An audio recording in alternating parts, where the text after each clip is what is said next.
Today we're out canoeing, and it's something that Nick and I used to actually coach at our outdoor centres, so it's really lovely to bring the family, and we are celebrating the Great British Summer. So we are actually out here on our own today. Just goes to show kind of the weather putting people off a bit, but actually we're thinking this rain is adding to it. We're trying to paddle across the lake and find different spots that we can hide in, which is great fun. The children are really enjoying it and learning some skills along the way as they go. So just here's a few shots of us out and about doing our thing. If you like our channel, subscribe, and hopefully we can produce some more videos of us out and about enjoying the British summer.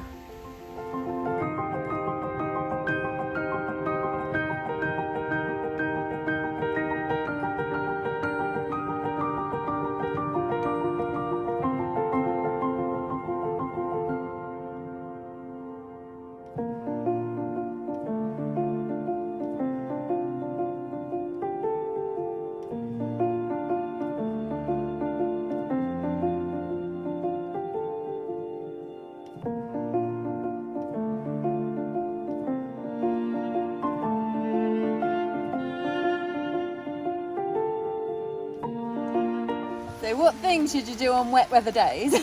Yeah. Just be in the water and... Just get wet. You like getting wet? Yeah. Yeah. Is it funny? I don't like getting my hair wet. No, Not my hair. not your hair Not your wet. hair, but you like going out in the water, yeah? Not my body wet. Just your body wet. And not you're your hair good at doing paddling, aren't you?